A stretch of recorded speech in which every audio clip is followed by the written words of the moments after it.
하나님 말씀은 사도행전 7장 17절에서 36절까지입니다.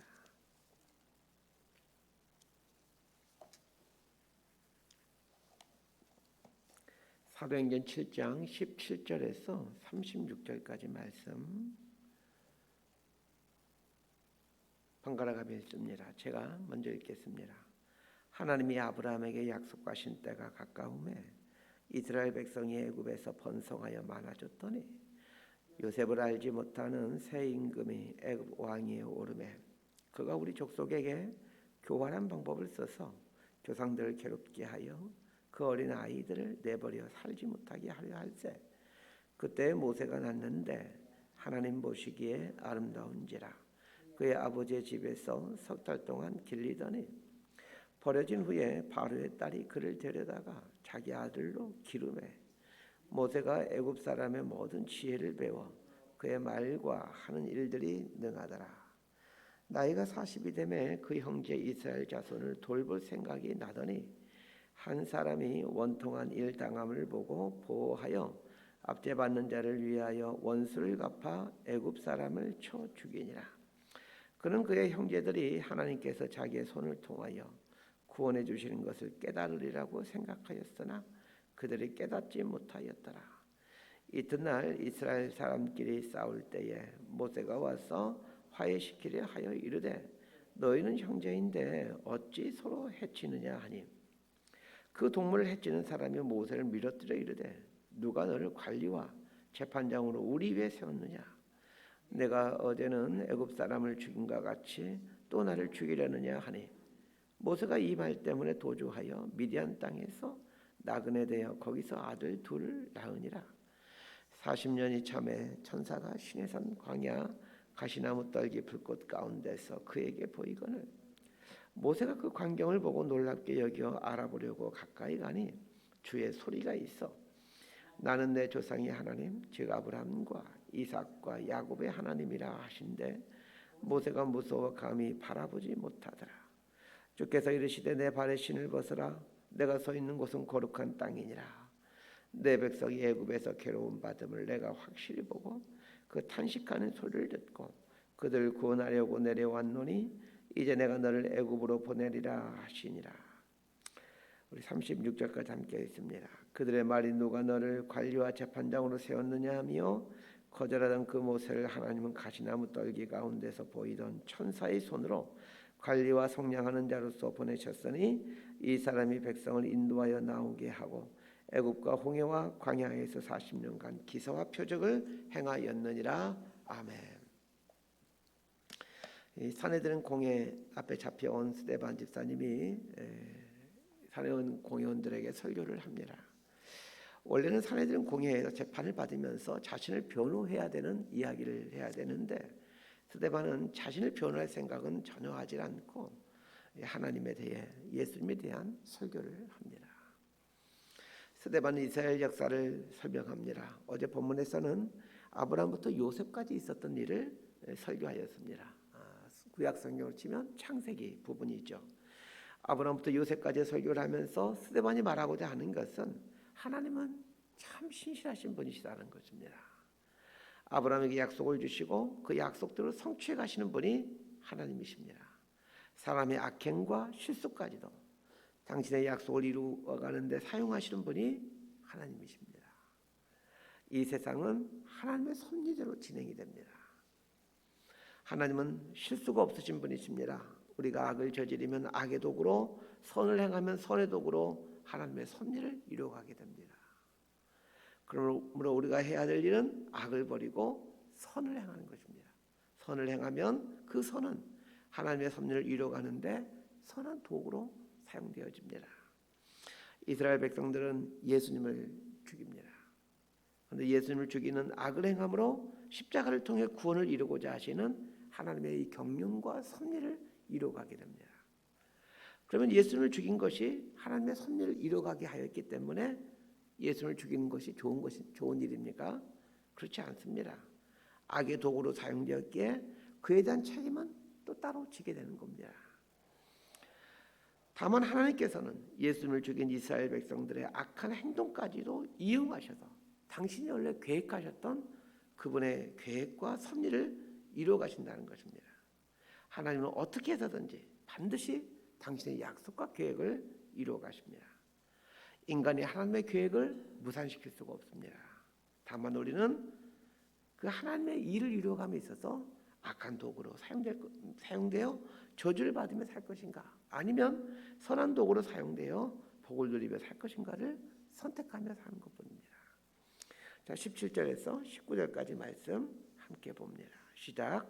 하나님이 아브라함에게 약속하신 때가 가까움에 이스라엘 백성이 애굽에서 번성하여 많아졌더니 요셉을 알지 못하는 새 임금이 애굽 왕위에 오르매 그가 우리 족속에게 교활한 방법을 써서 조상들을 괴롭게 하여 그 어린 아이들을 내버려 살지 못하게 하려 할세. 이 17절에 하나님이 아브라함에게 약속하신 때라는 말이 나오는데, 이 하나님이 아브라함에게 약속하신 때라는 어느 때입니까? 아브라함의 자손들이 이방에서 계기되어 400년 동안 살다가 가나안으로 들어오게 되는 때를 말합니다. 이스라엘 백성들이 가나안으로 돌아갈 때가 되자 하나님은 두 가지 일을 하십니다. 첫 번째 일은 요셉을 알지 못하는 새 왕이 나오게 하는 것입니다. 요셉이 총리가 될 수 있었던 이유는 사실 종으로 팔려갔다가 그것도 죄수로 있다가 갑자기 한순간에 총리가 되죠. 이렇게 무슨 동화에나 나올 것 같은 일이 벌어졌던 것은 요셉이 애굽으로 팔려갈 때쯤에 이집트는 이 셈족인 힉소스족이 쳐들어가서 그 애굽 땅을 다스리고 있던 때입니다. 이 힉소스족은 이집트의 토착민들을 저 남부 지방으로 몰아내고 애굽 왕조를 다스리고 있었습니다. 요셉이 쉽게 총리가 될 수 있었던 비결 중에 하나는 이 요셉이 힉소스족과 같은 셈족이었기 때문입니다. 그러면 요셉을 알지 못하는 새 임금이란 누구이겠습니까? 원래부터 애굽을 통치하던 사람들로서 힉소스족 위에 애굽 저 남쪽으로 피신해 가 있던 사람들입니다. 요셉이 죽은 후에 한 100년 정도가 지나 원래 애굽을 다스리고 있던 그 사람들이 다시 힉소스족을 몰아내고 애굽을 되찾게 됩니다. 이 사람들을 가리켜 요셉을 알지 못하는 새 임금이라고 표현하고 있습니다. 이 사람들은 힉소스 왕족이 다스리던 기간 동안에 이 힉소스 왕족의 빌부터 산 이스라엘 사람들을 미워할 수밖에 없었습니다. 그리고 힉소스 왕족이 다시 쳐들어오게 될 때 이스라엘 백성들은 그들과 협력해서 자신들을 대적하게 된다는 것을 알고 있었던 것이죠. 그래서 애굽은 이스라엘 사람들을 괴롭히는 겁니다. 그래서 모세 시대에 보게 되면 그 어린아이들 다 죽이라고 명령하지 않습니까? 하나님께서 하신 두 번째 일은 이스라엘 자손들이 많아지게 하는 것이었습니다. 요셉이 총리일 때 이스라엘 사람들은 겨우 70여 명 정도였습니다. 그런데 30-40년이 지난 후에 한 10대 정도가 10대 손 정도가 지나게 나자 수백만 명으로 늘어나게 됩니다. 70명의 인구가 300-400년이 지난 후에 수백만 명이 된 것은 이건 아주 놀라운 기적이죠. 출애굽기 1장 7절에 보니까 이렇게 기록되어 있습니다. 이스라엘 자손은 생육하고 불어나 번성하고 매우 강하여 온 땅에 가득하게 되었더라. 하나님은 아브라함의 후손을 하늘의 별처럼 바닷가의 모래알처럼 해주시겠다고 약속했었는데 정말로 애굽 땅에 있는 동안에 그렇게 해주십니다. 근데 오늘 본문을 잘 읽다 보면 아주 중요한 한 단어가 등장합니다. 이 때라는 말입니다. 17절에도 약속하신 때, 20절에도 그때라는 말이 나오고 또 30절에도 보면 40년이 참회라는 말이 나옵니다. 이 때란 어느 때를 말합니까? 하나님이 약속하신 때를 말합니다. 하나님은 약속을 주시고 때가 되면 반드시 그 약속을 이루어 가십니다. 요셉이 위대한 것은 무엇 때문입니까? 하나님의 약속을 붙들고 살았다는 것입니다. 자신이 종으로 팔려 애굽으로 가게 되고 또 아주 극적으로 애굽의 총리가 된 걸 보면서 자신의 증조 할아버지였던 아브라함에게 해준 그 약속들, 네 후손들이 이방 땅에서 400년 동안 객이되어 살리라, 그리고 그 후에 그곳에 나오리라 라는 이 약속들을 이 자신을 통하여 그대로 진행되어 가고 있다는 것을 직감하게 된 것입니다. 그래서 애굽으로 종이되어 팔려온 것을 하나님께서 나를 앞서 보내셨다, 이런 관점으로 요셉이 자신의 인생을 해석하기 시작하는 거예요. 우리 인생 가운데는 요셉이 종으로 팔려가는 일과 같은 억울한 일들이 일어나곤 합니다. 그런데 하나님께서는 그것을 이용하셔서 선한 일을 이루어 가십니다. 하나님은 실수하지 않으십니다. 우리 삶에 일어나는 사건들은 다 의미가 있고 목적이 있습니다.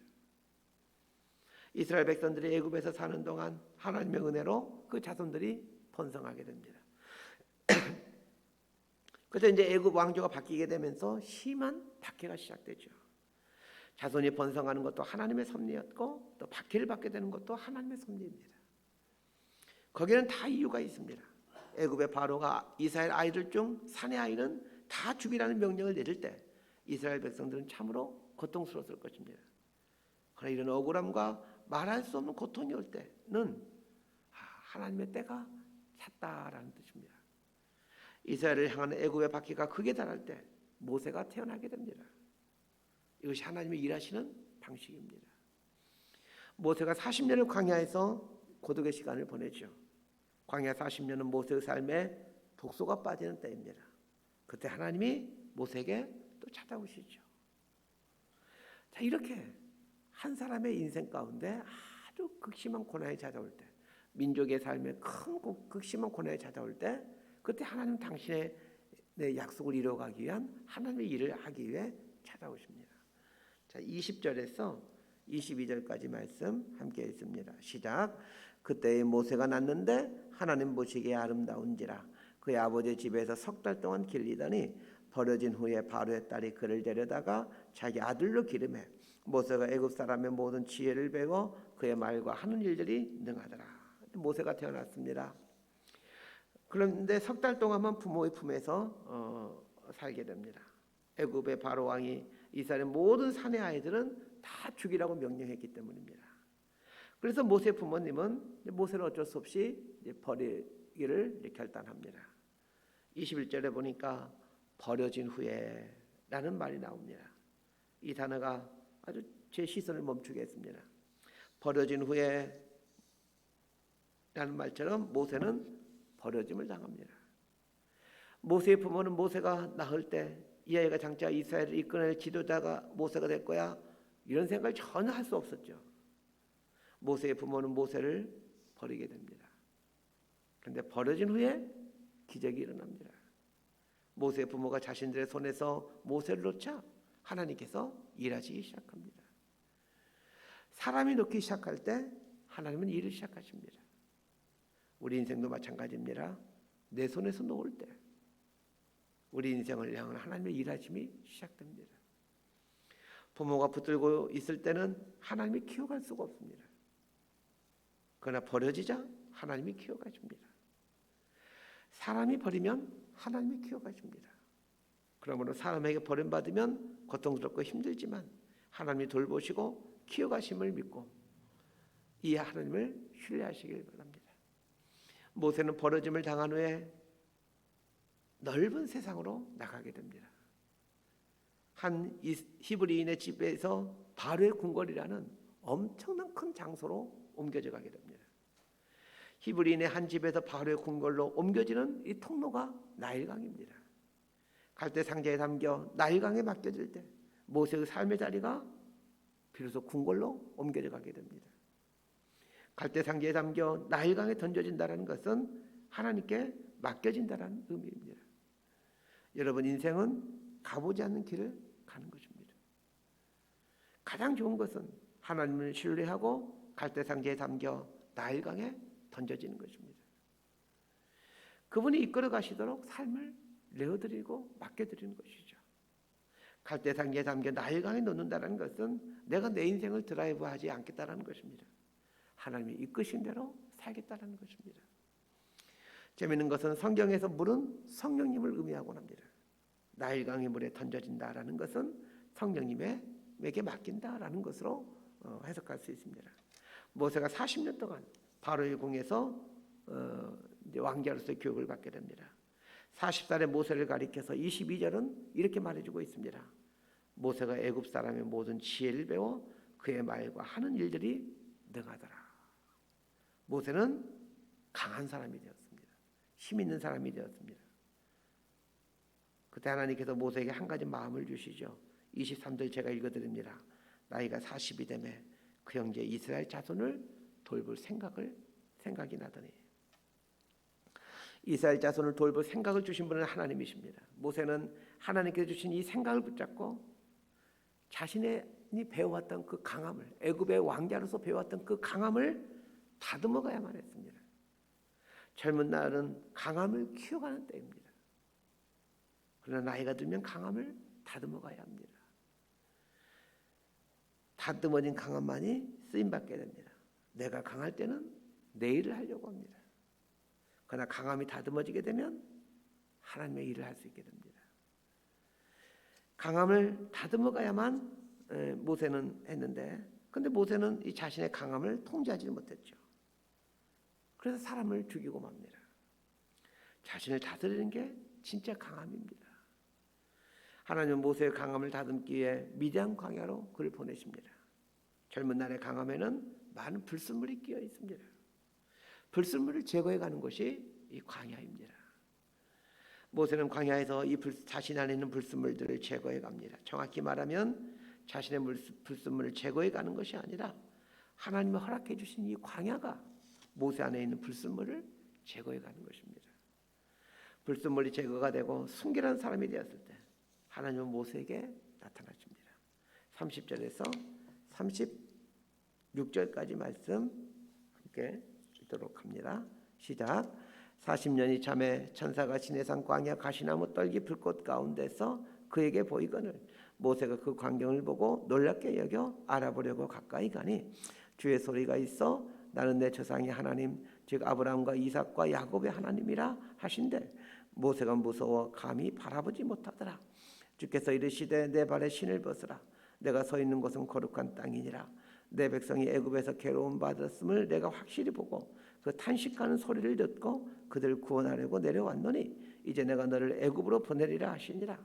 그들의 말이 누가 너를 관리와 재판장으로 세웠느냐 하며 거절하던 그 모세를 하나님은 가시나무 떨기 가운데서 보이던 천사의 손으로 관리와 속량하는 자로서 보내셨으니 이 사람이 백성을 인도하여 나오게 하고 애굽과 홍해와 강야에서 40년간 기사와 표적을 행하였느니라. 하나님은 80세 모세에게 신산 광야 가시나무 떨기 불꽃으로 나타나십니다. 그런 모세를 애굽으로 다시 보내시게 됩니다. 모세가 하나님의 부르심을 받았을 때는 모세의 젊음은 다 사라졌을 때입니다. 젊음은 사라졌으나 순결한 모세로 변해 있었습니다. 하나님은 모세에게 신을 벗으라고 하십니다. 신을 벗으라라는 말은 너의 경험을 내려놓아라. 네가 왕자로서 교육받았던 그것들은 다 내려놓아라. 너는 이제 종이다. 이런 뜻입니다. 옛날 고대 시대에 이 종들은 신발을 신을 수가 없었다고 합니다. 신을 벗으라는 말은 너는 이제 나의 종이다 라는 말이기도 합니다. 그리고 이런 뜻도 있습니다. 앞으로는 네 가고 싶은 대로 다녀서는 안 된다. 내가 가라는 곳으로 가야 된다 라는 말입니다. 하나님은 모세를 훈련시키시고 난 후에 사명을 주어 애굽으로 가게 합니다. 그런데 중요한 사실은 이 애굽에 살고 있던 이스라엘 백성들이 모세를 믿지 않았다는 거예요. 하나님은 모세를 세워서 그들의 구원자로 세워주셨건만 정작 이스라엘 백성들은 모세를 자신의 지도자로 받아들이지 않는다는 거예요. 자, 스데반이 설교하고자 하는 핵심이 바로 이것입니다. 지금 스데반은 모세와 예수님을 지금 비교해서 설명해 주려고 하는 거예요.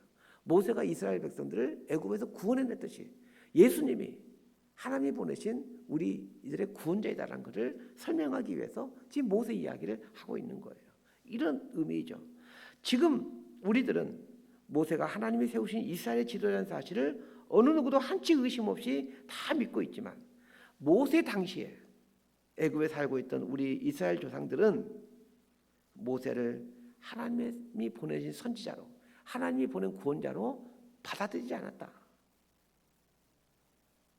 이걸 지금 말하고 싶은 거예요. 이 말을 통해서 스데반이 진짜로 하고 싶은 말은 무엇입니까?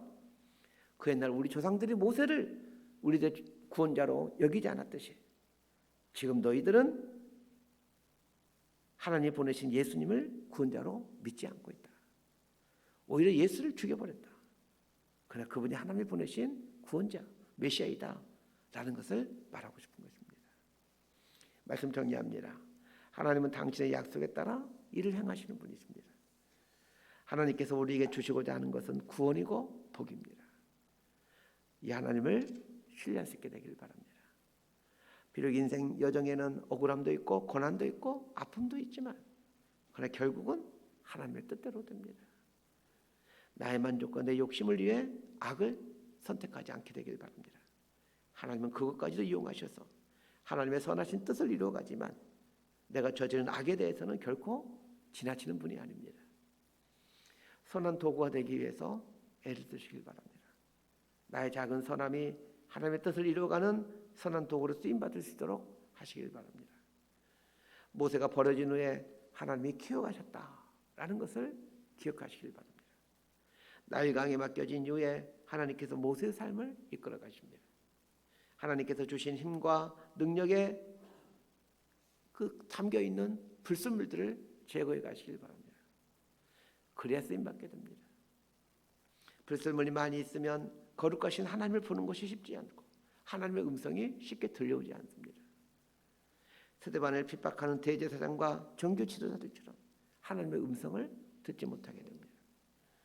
하나님은 오늘 또 일을 행하시는 하나님이십니다. 그분을 바라보며 살게 되는 복된 인생들 될 수 있게 되기를 진심으로 소망하고 축복합니다. 기도하겠습니다. 하나님 아버지, 모든 것을 섭리하신 대로 이끌어 가시는 하나님을 매 순간 신뢰하게 해 주십시오. 하나님을 신뢰하며 나에게 주어진 것들에서 불순물들을 제거해가며 나일강에 맡겨진 모세처럼 하나님의 신실한 이끄심을 구하며 나아가는 저희가 되게 해 주옵소서. 앞서 행하시는 하나님을 바라보며 내 힘으로 하려 하지 않고 하나님께서 하실 수 있도록 자리를 내어드리는 겸손한 삶을 살게 하여 주옵소서. 예수님의 이름으로 기도드리옵나이다. 아멘.